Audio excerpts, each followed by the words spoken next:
Spoštovane, spoštovani, prav lep dober dan na Slovenski matici. Ni samo Ljubljana odeta v praznično vzdušje, ampak smo prav veseli, da je praznično tudi danes tukaj v naši dvorani. Znova se družimo s Celovško slovensko prosvetno zvezo, kakor vsako leto, skrbno predstavljajo svoj knjižni program oziroma knjižni dar za leto 2026. In tako zelo pester in dragocen kot vsako leto je tudi letos s knjižico za mlade, z Rastjem, s Koroškim koledarjem in seveda obvezno monografijo. Tako da več o tem nam bo povedala Lidija Golc, ki je seveda tudi odbornica Društva koroških Slovencev v Ljubljani, ki je soorganizator tega dogodka. Prav tako pa ni samo vse praznično v decembru, ampak je, kot vemo, tudi kar precej bolezni, tako da se bodo naši gostje nekoliko spremenili, ampak ne dvomim, da bo predstavitev kljub temu izjemna.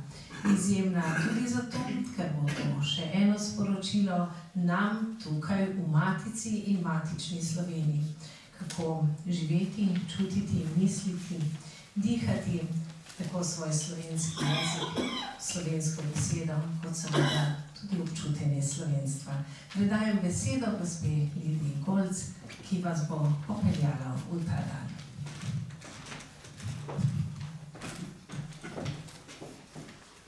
Dobar dan.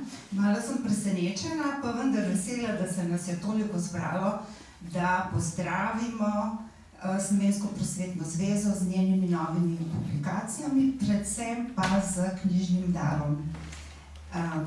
Dober dan, gospod urednik.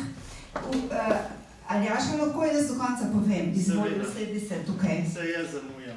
Ne, veseli smo, da ti je uspelo priti. Sem pa jaz kriva toliko, da nimam tvoje telefonske številke, veš.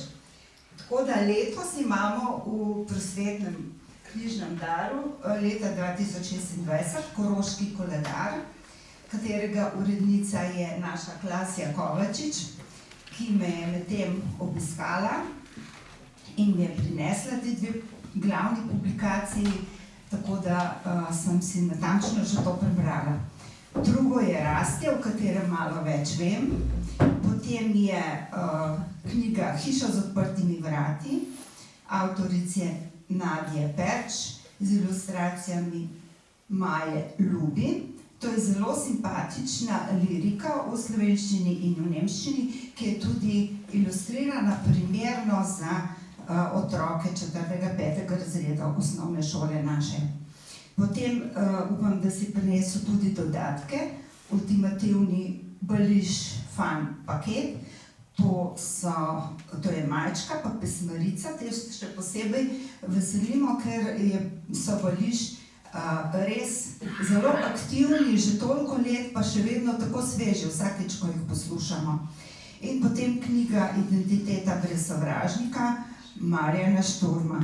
Zdaj pa Povaja boš ti najprej povedal kot urednik Rastja, lahko pa tudi jaz. Izvoli.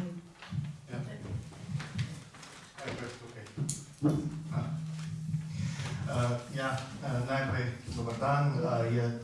Prvo kot prvo se bom opravičil za zamudo, ampak ljubljanske ulice in ceste in parkirišča niso zelo prijazna.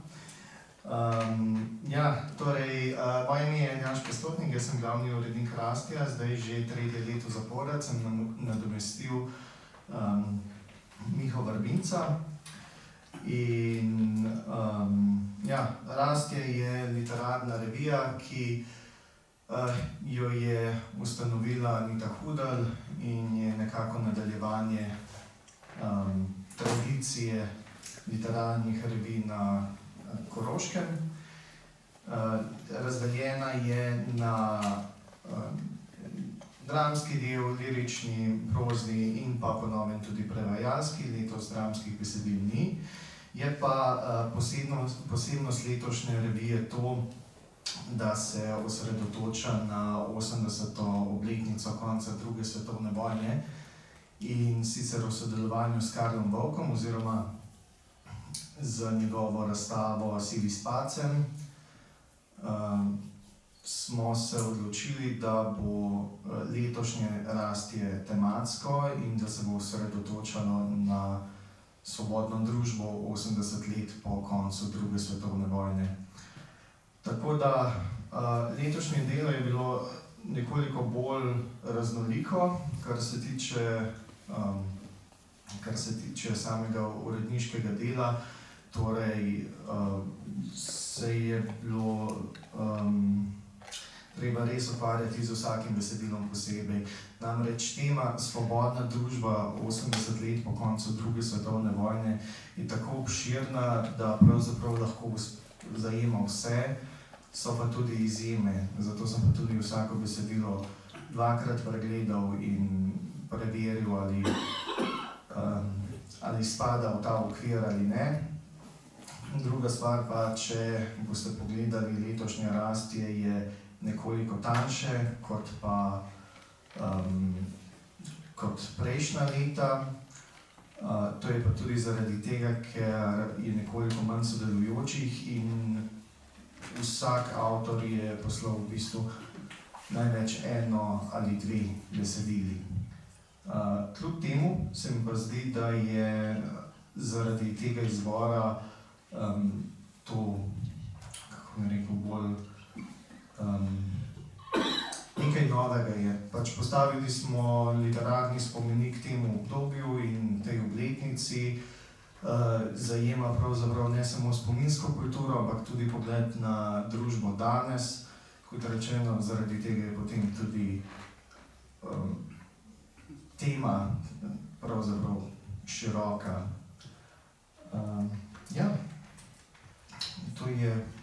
to je zaenkrat to, kar se tiče rastja. Če že govorimo, najprej še enkrat, ko si uspel priti, no, jaz sem res hvaležna. In da si tako skrbno tudi uredil letošnje zelo natančno povezano rastje, tako da eno besedilo že izhaja iz prejšnjega, tako da se povezujejo. Mislim, da je to eno, mogoče, ne vem, si ne upam reči najboljše, ker nimam zdaj pred seboj vseh rasti od 2007. leta, ampak je res lepo urejeno. Tudi likovna podoba Karla Volka oziroma njegovih kolegov je zelo zanimiva. Če pa že govorimo o letu spominjanja ali pa o obdobju spominjanja, pa je prav, da se spomnimo tudi rastja za nazaj. Ti si že lepo omenil Anito Hudar, ki je rastje urejala od 2008. do 2012. leta, do tiste njenega nesrečnega slovesa na Obirskem. Nekateri, ki so bili tam na Obirskem takrat, ko se je ona poslovila, ker je pač umrla na samem srečanju Društva slovenskih pisateljev v Avstriji, nekateri sploh ne morejo več priti zaradi tega dogodka, ki jih je tako prizadel, ne pridejo več na Obirsko. Jaz veliko ljudi poznam in zdaj po tolikih letih pa že vem, kdo prav zaradi tega spomina ne more priti ali pa se že odloči, da bo prišel, pa potem ne more priti. Po njeni smrti je bil urednik Tomaž Ogris, tudi prijatelj, naš Zradiš. Potem ga je urejal zelo natančno od 2019 do 2022 Miha Vrbinc. On je tudi bil edini, ki je pisal, spodbujal. Ne vem, če njega ne bi bilo, jaz ne vem, če bi si upala na toliko različnih področjih delati, ampak on je rekel, pa to ti samo premisliš, to si bila tam zraven, to napiši. In on me je spodbudil kadarkoli in njemu sem pa res tako zaupala, da sem rekla, daj zlektoriraj še enkrat, daj poglej še enkrat. Pa je rekel, jezikovno to ne bom, ampak vsebinsko, a veš, tam je pa še lahko na začetku. Torej, on je bil tak zelo komunikativen in je pa tudi zaradi obveznosti na fakulteti nehal urejati 17. številko, potem pa hvala, Jaž, da si ti prevzel. Se mi pa zdi prav, če že govorimo o preteklosti, da se spomnimo tudi tradicije, ki je do rastja pripeljala. To je bil Kres, Potem je bilo Mladje.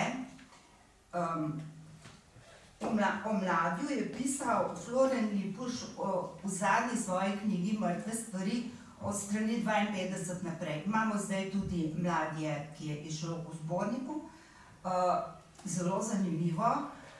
Ampak meni je tisto osebno pričevanje Lipuša, ki je toliko naredil za to Mladje, se mi zdi, ker je tudi literarizirano, to je meni še posebno blizu, predlagam, da to vsi preberemo, te Mrtve stvari, ali pa saj od strani 52 do 60, nekaj takega. Potem se mi zdi, da zgodovina Rastja premalo poudarja 4-letno obdobje, ko je pisal tudi Jože Štrus, ki je bil, tudi zdaj se, ker nisem vedela, da bo morala, nisem pogledala letnic, ampak on je izdajal novine. In novine so bile na svoj način, tako kot si ti prej rekel, tudi nekaj posebnega, nekaj novega. In sicer je v prvi številki dal besedo svojim kolegom, literarnim kolegom na Koroškem. Novine 1-2, to je dvojna številka, izšla 2001 do 2004, se pravi 4. leta. Potem so v novinah 3 je izšel prevod Musilove drame Sanjači, kar je prevedel Jože Štrus in je mene, ko sem Musila poznala bolj po prozi, me je ta drama zelo se dotaknila. Potem so bile 4-5, je uvedel natečaj za kratko prozo in ta natečaj je bil zaključen 2003. leta. V natečaju je zmagal Srečko Fišer, potem so pa od slovenskih avtorjev, te stvari sem prebrala Andrej Lutman, Tatjana Angerer pa Nada Križmar. Naslovnico je naredil Herman Germ, ki je tudi bil predsednik društva nekaj leta. Potem je 2004. leta v novinah izšel Srečko Kosovel, to je bila 100-letnica, Moj črni tintnik, 100-letnica rojstva Kosovelovega in še tako naprej bi lahko. Torej, v tem času je izšel tudi roman V nebohod, tudi pod Štrucovim vodstvom.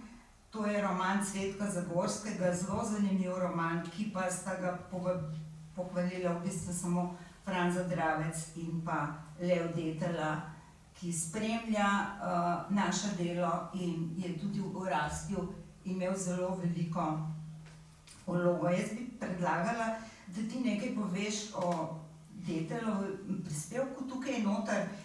Jaz drugače imam še, pa ne vem, mora biti v kontekstu, da je v Rastju še naprej.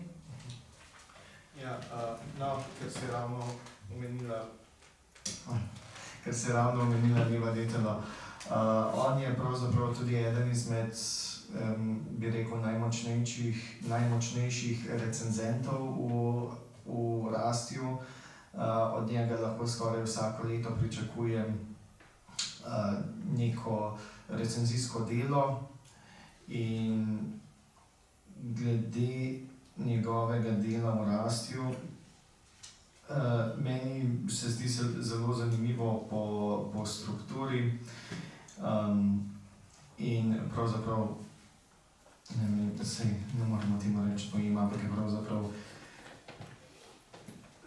besedilo, sprehod, tako sem se jaz zapomnil, čeprav piše presek, skozi več kot 8 desetletij in v teh 8 desetletjih, oziroma,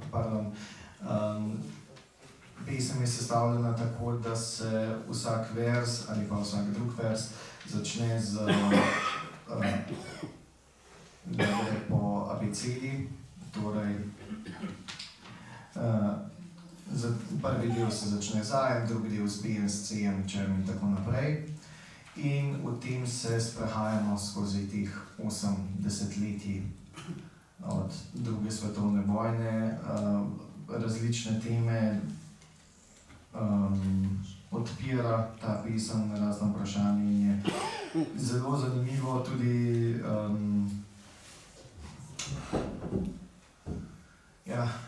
strani sem pa tja ima še kakšno opombo tudi in vam jo zelo predlagam. Zdaj pa, če se ne motim, je pa to tudi recenzije so bile letos, to bi še omenil, no, ko smo že predetali, da so bile recenzije seveda izvzete iz tega kriterija tematskega. Je pa bilo tudi poglavje o pisanju promladi, torej o literarnem natečaju, ki spodbuja mlade, da pišejo, da pošljajo svoja besedila in nagrajena besedila, pa tudi nenagrajena, izbrana besedila so tudi objavljena tukaj notri. Pisana promlad, če si že omenil, je vsakoletni projekt.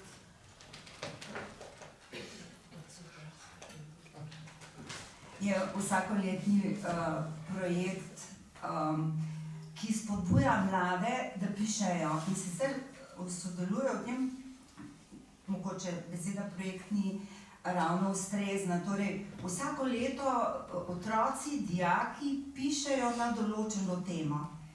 In te zvrst je poljubna, lahko je lirika, epika, lahko je dramatika.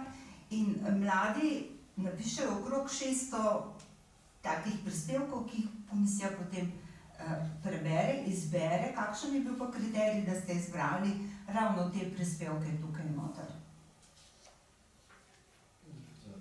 Za to, kar si rekel, a ne? Za pisano promlad. Pogledi promladi 133, saj jaz bi uganila lahko pravzaprav, a ne? Ker je bila tema... Pardon, jaz pri pisanju promladi ne sodelujem. No, jaz sem pa to prebrala, pa mogoče lahko. Ja, v redu. Mladi so pisali o izletu. Kakšen učinek je na mlade, ko grejo skupaj kot skupina na izlet? In so pisali kot šalo, kot nek prijazen dogodek ali pa kot resno vprašanje, zdaj se bomo pa mi poslovili, kako bomo pa potem še naprej povezani. Tako da je bil en naslov izlet za znored, eno je bil naslov potovanje, brez tebe ne gre, tudi take ljubezenske zgodbice se spletajo. Tako da mislim, da je s tem zelo veliko dela in je treba res čestitati vsem organizatorjem, ki potem pripravijo tudi po radiju predstavitev in ker ne mora biti vedno tam to predstavitev vedno poslušal. In tudi so izbrane tudi te. Kaj pa se ti pa zdi v pesniške poglede, smo že omenila, kaj pa v proznih pogledih? Mogoče Bojana Šnabla pa Štefana Fajnika bi omenil?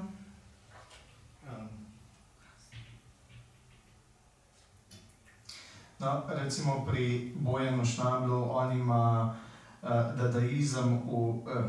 dadaizem slovenski v aktih 3 in tudi ena uredniška anekdota povezana s tem, to je bilo v bistvu eno izmed prvih besedil, zaradi katerega sem potem šel skozi vse ostale prispevke in jih še enkrat pregledal, ker pravzaprav nisem vedel,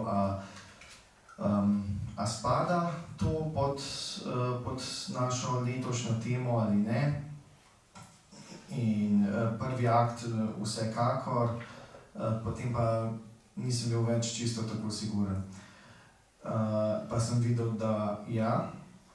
In tukaj imamo pri Bojanu Šnablu njegov dadaizem se začne s pogovorom na Facebooku oziroma na anonimizirani Facebook skupini, ki se imenuje FB skupina XXX v XXX. In si ne upam pravzaprav preveč povedati o tem zaradi tega, ker sem pač, kako je rekel, to besedilo je bilo vedno anonimno, ampak sem pa že, kako bi rekel, videl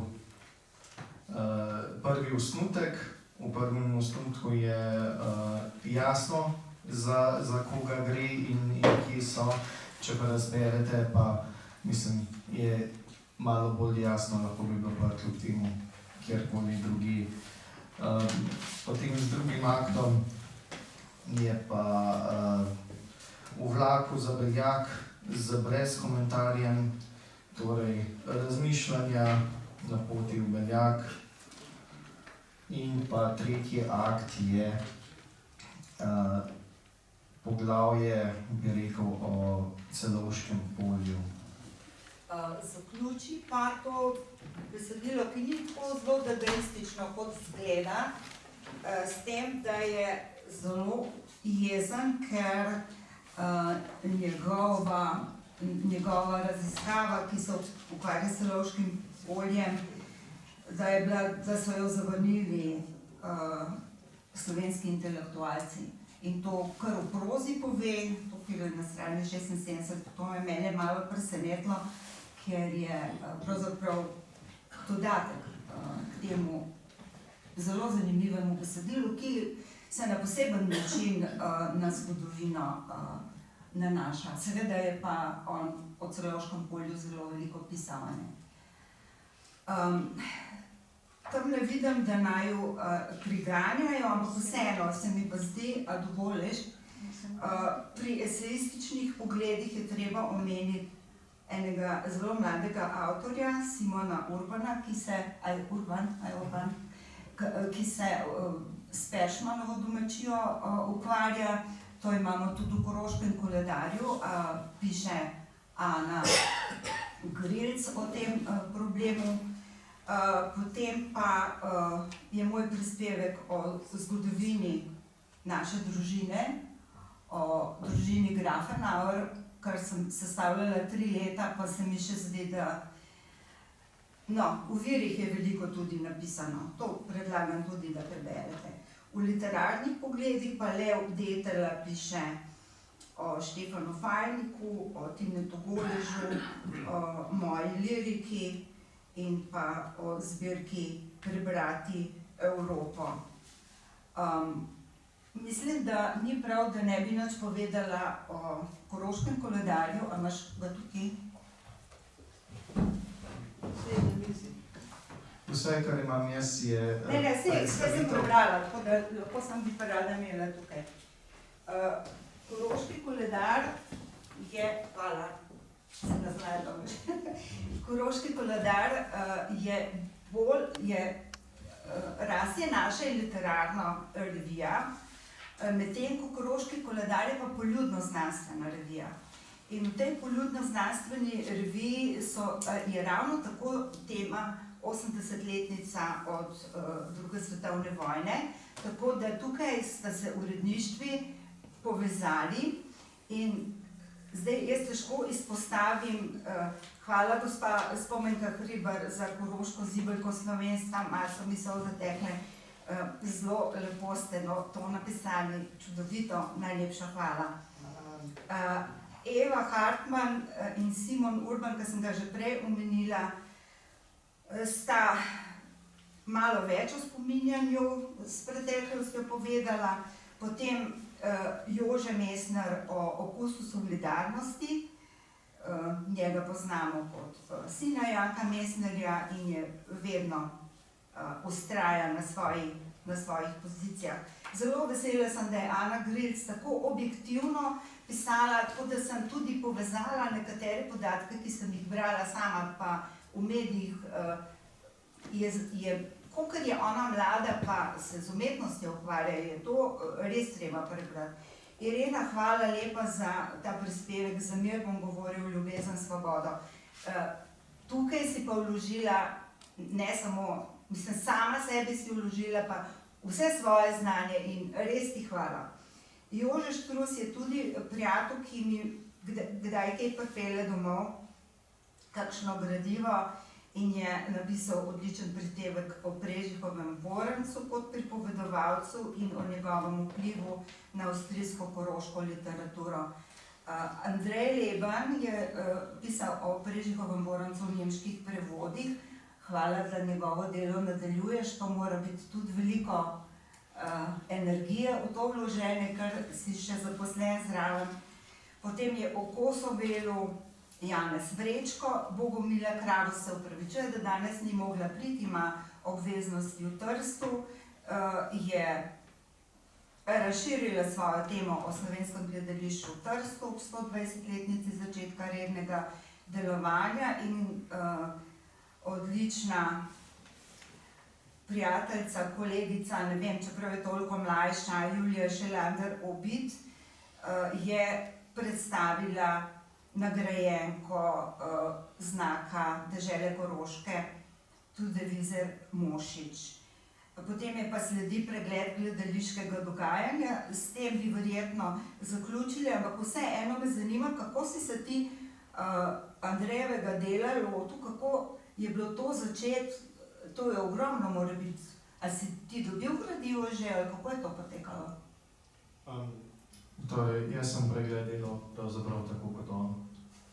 On mi je zbral sem, dal mi je, sicer sem seštejen med srečneže, ker imam cel repertoar od leta 1977 do 2021, oziroma do takrat, ko sem jaz prevzel, tako da on mi je to dal. Povedal mi je, kaj naj naredim, to je pa v bistvu prebiranje časnikov, torej Nedelje in Novic, preverjanje pa tudi na internetu. Hvala Bogu, ker veliko prireditev pač potem odpade, te odpovedi pa v časopisih ponavadi ni, ne. Tako da to je v bistvu zbiranje gradiva čez celo leto in potem... Koliko pa utegneš predstav v živo videti, v e-kultu saj? No, jaz precej rad hodim v gledališče, v prostem času sem tudi občasni igralec pri recimo zdaj Tavtamori, ki je imela tudi ob 80-letnici predstavo Wunderland, čudežna dežela, kjer je zgodba v bistvu se dogaja v domu za ostarele, kjer so pa skupaj vsi akterji druge svetovne vojne, se pravi od pregnancev, žrtev na splošno, do storilcev, do upornikov, do znanstvenikov. In se v bistvu prikazuje, kako je družba sprejela storilce kot junake. In ja, v gledališče pa, kadar moram, grem. Ni samo e-kult. Spiš bolj malo potem, ne? Kaj je to? Poznam to. Jaz bi dala še vam besedo, če bova znala, ne, ker tole je bilo zdaj zame veliko presenečenje, če bova znala, bova odgovorila. Tudi prodajati ne znam, ker sploh ne vem, koliko kaj stane, ampak bi vas nujno prebrati, ne sam ni požam, Koroški koledar. Hvala vam vsem in opravičilo za to, kako kratke predstavitve. Jaz sem brala cel teden to, res, potrebno je, da to preberemo. A lahko zaključimo? A ja, nismo dalo roke, če boste kaj vprašali, da bova znala. Kaj pa s to knjigo od Šturma? Se bo Janez povedal. A ja, to je to. Aha, sem še čakala. To sem pa že povedala. Otroške, ja, Vrečka. Vrečka. Veliša. Pa se sem na začetku, prvo stvar sem to povedala. Če pa Aljaške, Kakšna vrečka? Veliš. Bališ. To sem tudi povedala. Kar se tiče te vrečke Bališ, jaz ne vem, nisem je sabo prinesel, ker tudi zdi se mi, da bi, ne vem, bi bom moral prinesti pravzaprav po pravici povedano, jaz sem tukaj za Rastje, tako da se opravičujem, ampak kar pa lahko povemo v Bališu je, da ima torej ta fan paket, majico, zgoščenke in zdi se mi, da še eno pesmarico Torej, CD. CD, ja, ampak pismarica se mi pa zdi, da je tudi, kar to dobite, če kupite že tako njihovo vrečko. Je pa v posebni ponudbi za 30 evrov. Torej, če ste ta pravi fan ali pa če hočete postati, v bistvu se to najbolj splača, ker dobite res marsikakšen artikel še zraven. Jana, se bi te prosila, da kaj poveš še o knjigi Identiteta brez sovražnika, tega pa nisem zmogla. Je bilo preveč vsega.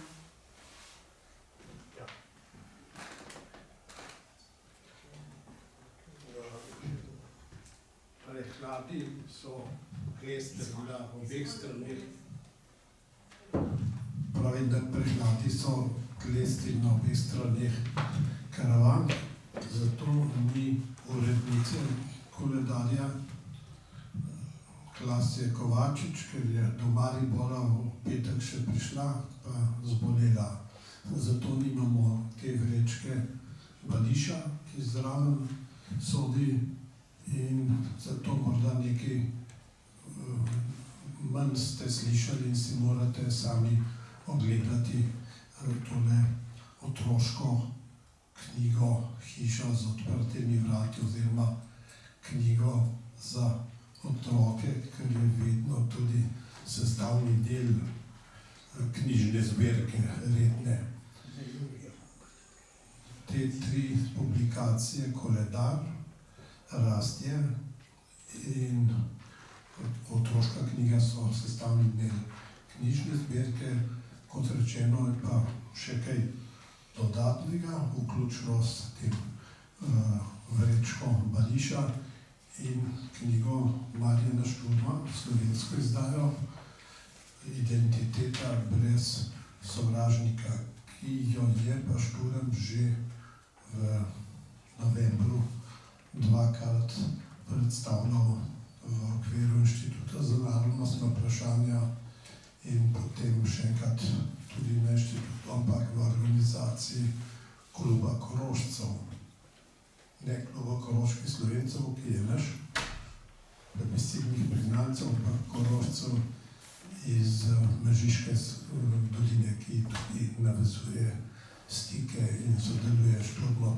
Šturma ni treba predstavljati, da je bil dolgoletni voditelj Koroških Slovencev, a rečete levega dela ali naprednega ali progresističnega, je druga stvar. Bil je tudi vodja oziroma izvoljeni predsedujoči v skupini, ki je v uradu zvezdnega kanclerja predstavljala Koroške Slovence. Bil je seveda na začetku Šmirar kot dijak tisti, ki je prvi dopisal, popravil enojezično tablo skladno z 7. členom državne pogodbe še slovenskim napisom v Šmohorju. Od takrat se tudi poznava. Takrat smo zanj študenti tudi demonstrirali. Potem pa skozi življenje seveda izhaja iz družine, ki je bila pregnana med drugo vojno.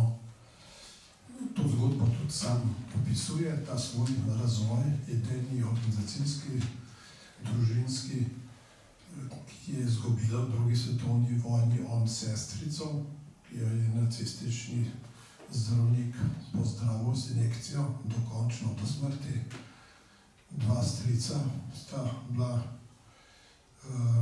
duhovnik, ampak vseeno eden v Dachavu, eden v Buchenwaldu in tako naprej. Preganjena družina. Še v novejših časih so jim kmetijo požgali nemški nacionalci. Ampak desetletne njegove izkušnje prizadevanj za manjšinske pravice ob nekdaj jugoslovanski podpori podpisnice so podpisnice podpisnice državne pogodbe, potem pa po 20 letih slovenske, tiste države, ki žal se ni mogla znotraj strokovno in politično dogovoriti, da bi notificirala nasledstvo, so podpisništvo državne pogodbe. Čeprav pa seveda se je prizadevala in se prizadeva za manjšinske pravice, ampak na drugi poziciji. No, je pa prišel potem, ko so bili dvojezični napisi v 205 krajih leta 1972 postavljeni v času samostojne socialistične vlade in na Celovcu, kancler Krajski, se ga spomnite, ki so ga po Celovcu ob asistenci policije oziroma o pasivnosti policije nacionalisti nemški s Heimatdienstom obmetavali in je moral zapustiti zborovanje v delavski zbornici skozi zadnja vrata, avstrijski kancler. In seveda tiste postavljene napise so v enem tednu vse porušile, če se spomnite, vojna za dvojezične napise. Potem so desetletja minivala, je bilo nekaj zakonskih poskusov, neko manjše število dvojezičnih napisov postavljeno in dolga pogajanja. In potem je Šturm, kot sam popisuje, videl, da za to slovensko pomočjo ali pa mednarodnega prava še kaj ne bo dovolj, če ne bo znotraj dialoga v deželi začel celo z sovražniki notranjimi, to pomeni s Heimatdienstom. In slučajno sta z Feldnerjem, tudi tradicionalnim predsednikom Heimatdiensta, sedela oziroma bila na neki prireditvi na Južnem Tirolskem. Južni Tirolci so dovolj solidarnostno agirali in še agirajo za pravice koroških Slovencev. Je beseda dala besedo in Šturm rekel, se z vami ne morem pogovarjati, če boste nacistične teze zagovarjali. In to znam zdaj na pamet, ker sem že večkrat slišal in prebral. Feldner je rekel, veste, jaz sem leta 40 rojen ali 39. Prav hud narcist nisem mogel biti, ne? Se pa vojne toliko spominjam, da smo bili lačni, da smo se bali in da so moje teto partizani odvlekali in ubili. Tako da in Šturm bi rekel, ja, mi je žal, moje so žalje, ne? In ko je bil začuden, je rekel, vi meni zdaj so žalje, zdaj rečete, je rekel, ja, najbrž človeško in civilizirano, da se to izpovemo. In sta potem začela dialog, ki je privedel do tega, da je potem 2011 prišlo do tega kompromisa. Kompromisi so zmeraj slabi iz obeh strani, z leve, z desne, zgoraj, spodaj. Ampak bil je sprejet in bil je uresničen in so ga podpisali na koncu tudi najbolj levi, pa najbolj desni, koroški Slovenci, pa Nemci, pa Hajder je bil že mrtev, ne, seveda takrat. To je tudi omogočilo ta sporazum in ta kompromis je konec koncev prišlo do teh. Zdaj bo kmalu spet 200 tabel, ker poleg tistih, ki jih zakon predvideva, je že okoli 30 tabel postavljeno tudi na podlagi sklepa občin, ki same lahko odločajo v kolikih krajih. Zdaj v medijih pa spremljate in to Šturm tudi komentira, kako je prišlo do spremenjenega ozračja na Koroškem. Seveda Rudi Volk, ki je pretekli teden nastopil tudi na simpoziju o državni pogodbi in je izdal knjigo. Je tudi škoda, da je nimamo. Je tudi na knjižnem sejmu so je pozabili prinesti, prodajati, pa našteval podrobnosti, ki je 7. člen še ni izpolnjen. Ampak Šturmov pogled pokaže, kaj se je dalo narediti z dialogom znotraj avstrijskim ob naši žal nemoči ali premali moči slovenski. Zdaj, če pa sem žleht ali kaj, rečem najbrž, če moja prav, da ne, če je predsednica Republike Slovenske pred mesecem pa pol v upravičenem protestu proti oživljanju ali prenašanju stare štajerske himne, enotne štajerske, 150 let stare, ne, v sodobno judikaturo oziroma legislativo v upravičenem protestu po izjavi Slovenija prekinja odnose s Štajersko. Vsak dan se 20.000 Štajercev vozi na delo. Ne, ali nekaj razga. Porosamo, ne. In seveda Šturm pove, on ima potem kapitulant, pa je včasih izdajalec ali kaj takega, to je njegova. Velja pa seveda Rudija Volka, pa še koga drugega tudi prebrati. Ob tem, da še drug naš prijatelj, ne, diplomat Valentin Incko, je na koncu podpisal tisti kompromis, ne. Šturm ga ni rad, Incko ga ni rad, noben ga ni prav rad, ampak tukaj je in napis je razen teh 3-4, ki so jih zdaj po Peršmanu pošmerali, stojijo. In te dni ne bi enkrat celo v Šturmovi vasi, ki je zunaj plebiscitnega ozemlja, dobili dvojezično tablo. Zato, ker so 100% Slovenci, so praktično ker je 44. Ker so izvedli etnično čistenje Šturmi, pa še tisto, kar je bilo. In še zadnjega svobodnjaka v občinskem odboru je Šturm prepričal, poglej, pred 50 leti je tvoj ded Škofa na obisku v slovenščini pozdravil, ti už pa zdaj nas prostovoljno je stablo, ne. No, da sem se razgovoril, ker to smo ti zdaj kriva. Namenoma sem kriva tega. Moram reči, da mi je žal, da nimamo izvodov, ker mislim, da avtorji morajo dobiti, avtorji morajo, jaz bom danes vam svojega. Hvala lepa. Vse sem dala. Pa, Nič mi niso.